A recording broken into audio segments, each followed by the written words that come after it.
हाँ जी, तो आज हम कुछ ऐसे क्वेश्चंस के बारे में बात करने वाले हैं जो जेईई एडवांस की प्रिपरेशन में आपके लिए गेम चेंजर होते हैं, बट आप उसको कॉन्स्टेंटली इग्नोर कर रहे होते हो एंड ऐसा सोचते हो कि जेईई एडवांस की प्रिपरेशन तो इसके बिना भी कंप्लीट होगी।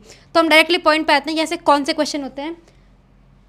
ये क्वेश्चन होते हैं हमारे integer and numerical type questions. अब इंटीजर एंड न्यूमेरिकल टाइप में क्या होता है ना कि आप इसको कंप्लीटली इग्नोर कर रहे हो, तो क्योंकि जब आप खुद से बताना कि जब आप जेईई मेंस की प्रिपरेशन कर रहे थे तब हमारे जो पेपर का मेजर पोर्शन था, यानी कि जो किसी भी सब्जेक्ट के 20 क्वेश्चन थे वो हमारे सिंगल करेक्ट क्वेश्चन थे एंड उसमें हमें ज़्यादा दिमाग नहीं लगाना पड़ रहा था कि एक ऑप्शन चूज़ करना है। बट जब हम देखते हैं कि हम जेईई एडवांस की प्रिपरेशन करनी है तो हम एक चीज़ क्या करने लगते हैं ना कि हम उसमें से मल्टीपल करेक्ट क्वेश्चन, मतलब जिसमें मल्टीपल स्टेटमेंट्स दिए हैं जिसमें से मल्टीपली करेक्ट हो सकते हैं वो स्टेटमेंट, उस पर ज़्यादा फोकस करने लगते हैं एंड इसको हम फिर से इग्नोर कर देते हैं। जबकि जेईई मेंस में भी ये 5 क्वेश्चन आ रहे थे आपके किसी सब्जेक्ट में एंड जेईई एडवांस में तो इसका वेटेज और ज़्यादा बढ़ जाता है। ठीक है, तो आप इसको कंप्लीटली इग्नोर कर देते हो एंड आप प्रैक्टिस किस चीज़ से करते हो, मल्टीपल करेक्ट क्वेश्चन की। एंड सिंगल करेक्ट तो आप करते ही रहते हो क्योंकि वो आपको बहुत ईजी लगता है कि आपको एक ऑप्शन चूज़ ही करना है।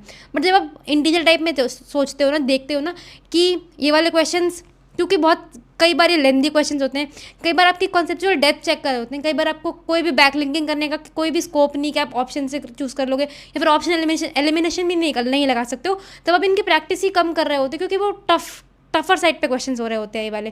तो आप इसकी प्रैक्टिस भी कम कर रहे होते हो एंड ये मोस्ट इग्नोर्ड क्वेश्चंस होते हैं आपके जेईई एडवांस पेपर में। बट ये क्वेश्चन गेम चेंजर कैसे होते हैं? ये क्वेश्चंस गेम चेंजर ऐसे होते हैं कि अभी तक के जितने भी पेपर्स हुए हैं उसमें से maximum time, most probable time हमारे ये वाले जो क्वेश्चन है ना ये नॉन नेगेटिव में आए।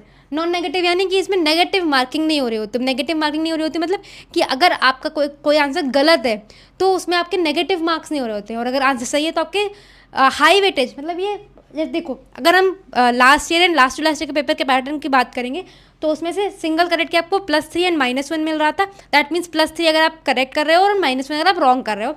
जिसमें से मल्टीपल करेक्ट में क्या हो रहा था कि +4 मिल रहा था एंड -2 हो रहा था कि अगर आपने क्वेश्चन को रॉन्ग अटेम्प्ट किया। ठीक है, लेकिन इंटीजर टाइप क्वेश्चन में क्या हो रहा था कि अगर आपने इंटीजर टाइप क्वेश्चन को अटेम्प्ट किया है तो और वो सही है तो वो +4 एंड गलत अटेम्प्ट करने के 0 मार्क्स हैं। दैट मीन्स कि इसमें नेगेटिव मार्किंग नहीं है। Similar case with numerical type question जिसमें आपको पॉइंट के बाद आंसर देना होता है, इसमें आपको +3 एंड 0 मार्किंग थी।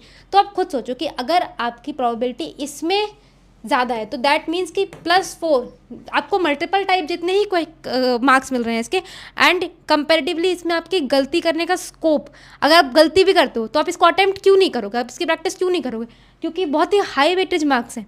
+4 मिल रहा है आपको। आप खुद सोचो कि आप इसमें से जब आप आंसर्स कर रहे होगे तब आपके मन में ये नहीं होगा कि अगर ये गलत हो गया तो, क्योंकि आप जब पर आप इन क्वेश्चंस को अटेम्प्ट ही नहीं करते हो जेईई एडवांस पेपर में।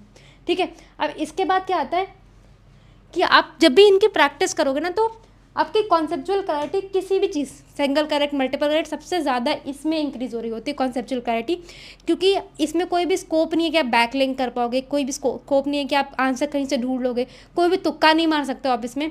बट डेफिनेटली इसमें क्योंकि नेगेटिव मार्किंग नहीं होती तो आपको, अगर आपको ऐसा लग रहा है कि किसी क्वेश्चन का आंसर 2 है तो मुझे 2 लगा देना चाहिए तो आप डेफिनेटली लगाओ।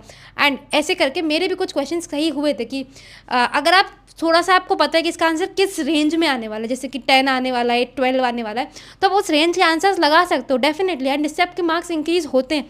And definitely most of the paper आपका 1/3 पेपर आपका मार्क्स तो यही हो रहा है ना, सिर्फ इंटीजर टाइप क्वेश्चन आपका ऑलमोस्ट 1/3 पेपर हो रहा होता है। देखो जैसे कि अगर हम लास्ट ईयर की बात करें तो 54 क्वेश्चन में से 18 क्वेश्चन हमारे न्यूमेरिकल टाइप क्वेश्चंस थे। दैट जस्ट मीन्स कि इसमें से 1/3 पेपर आ रहा होता है, तो आप इसको इग्नोर कैसे कर रहे होते हो? और जब इसमें नेगेटिव मार्किंग नहीं है तो आप तो और अटेम्प्ट करोगे ना, जबकि इसको छोड़ के जाओगे। तो ये वाले क्वेश्चन हमारे गेम चेंजर क्वेश्चन हैं एंड इससे आपकी कॉन्सेप्चुअल क्लैरिटी भी बहुत ज़्यादा इंक्रीज हो रही होती है। तो इन क्वेश्चन को छोड़ के मजा आना। Take care, all the best.